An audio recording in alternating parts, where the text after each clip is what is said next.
Hello, Leo, Sun Moon Rising and Venus Signs. Kamusta kayo? Sana po'y nasa mabuti kayong kalagayan. Welcome back po sa Star Tarot. At kung bago kayo rito, welcome din po kayo. Please subscribe, like, share my videos, and leave me a comment kung nakaresonate po kayo. Okay? So, we have Justice Energy. Yan. So, this is really good, no? Kasi kung anong pinaglalaban ninyo sa ngayon, Leo, yan ay makakamit ninyo. Whatever it is that you are fighting for, ano tong kiniklaim ninyo, ano tong pinaglalaban ninyo, whether it is sa korte or in any government institution or sa trabaho ninyo, whatever this is, no, na pinaglalaban mo, you are going to win that, no? Papanalo mo yan, makukuha mo yan kung anong para sa'yo, no? Kasi si Justice, ano ito, this signifies a win. This signifies um, transparency, justice will be served, fairness, no? Magiging mararanasan mo yung yung fairness kumbaga sa ngayon.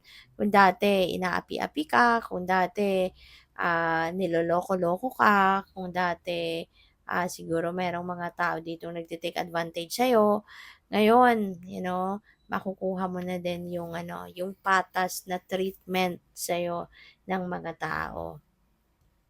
So, what else? We have the Empress, Leo. Napakaganda nito kasi si Empress is a prosperous and abundant energy. Kaya magsisimula na, yung inflow of kasaganaan sa buhay mo, lalo-lalo na pagdating sa kaperahang aspeto, magiging maganda na yung takbo ng kaperahan ninyo, magkakaroon na siguro kayo dito ng mga oportunidad, no? Dadating na ang mga opportunity para kayo ay magkaroon ng mas masaganang buhay, mas magkakaroon na kayo dito ng swerte, lalo-lalo na pagdating sa inyong source of income, 'di ba? Sa negosyo ninyo, kung meron kayong negosyo, yung mga ganun ba, no? And si Empress, ano din ito mother archetype. Kaya maaari ng iba sa inyo dito, maybe you are going to be a brand new mom or maaaring meron na talaga kayong mga anak, may pamilya na kayo, and you will be focusing more on being a parent, of being a mom, 'di ba? Maaring ganon. So, this is very nurturing. Kaya maaari ngayon ramdam na ramdam ng inyong mga kapamilya, no? Yung inyong pag-aalaga, pagmamahal para sa kanila. So, good luck.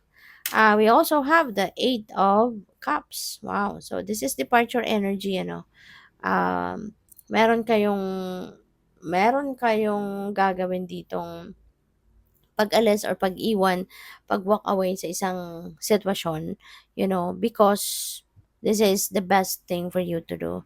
Maaaring mararamdaman mo na ito na yung dapat kong gawin sa ngayon kasi maaaring kung nasaan ka man sa ngayon, ano man ang ginagawa mo, let's say for example, kasi this could be in any area of life na pwedeng tatalikuran mo. So, let's say for example, this is trabaho, 'di ba?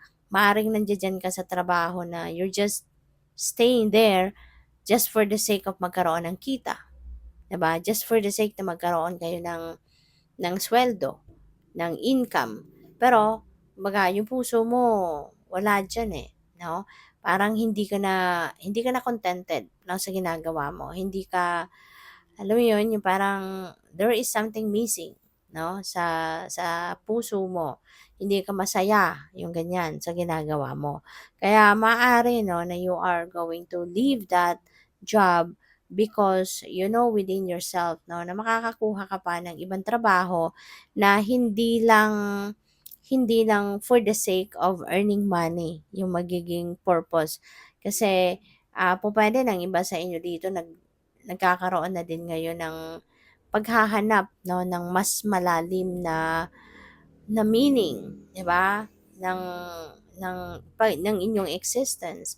Maybe you are seeking for a deeper meaning, 'di ba, of your life. Kung bakit ka nandito sa mundo. Maaaring ang iba sa inyo nag-iisip na, ano kaya ang purpose ko sa buhay? 'Di ba? Why am I here? And maaaring gano'n, no, ang nagfu-fuel sa inyo para maghanap ng ibang trabaho na hindi lang ikaw yung makikinabang.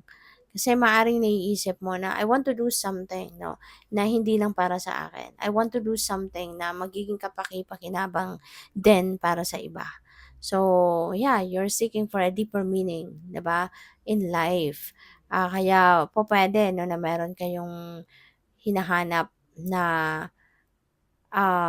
you will be earning money from that job, pero marami ka din maitutulong sa ibang tao by doing that job. Yung gano'n, no? Yung hindi lang ikaw ang makikinabang, kundi makakatulong ka din sa ibang tao at the same time. You will be able to touch other people's lives by what you are doing on that particular job, no? Yung mga gano'n.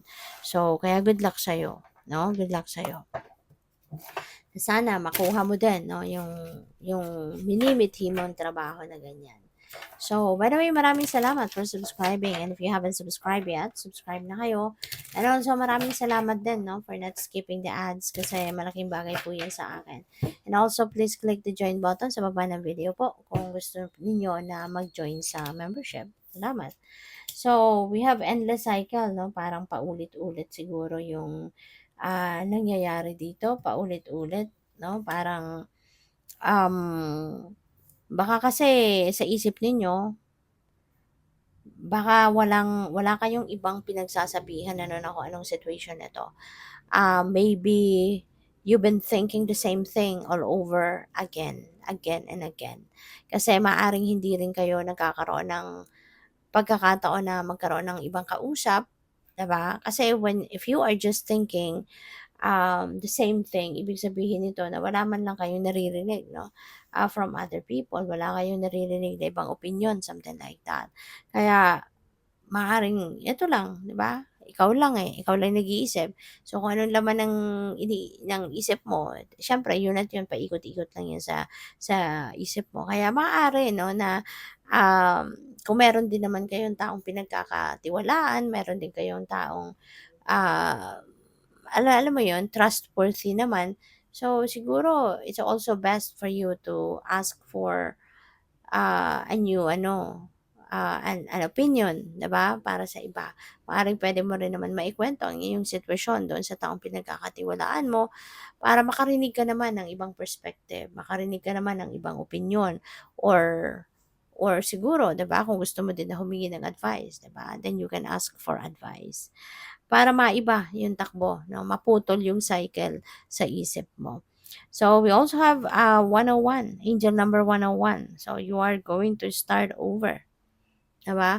Maaaring nanggagaling ka sa failure, maaaring merong nangyari dito, merong um, something na ginawa kayo na hindi ninyo napagtagumpayan, nag-fail kayo. So, but that's not the end of it, no? That's not the end of the world. Kumbaga, kung hindi mo napagtagumpayan ito.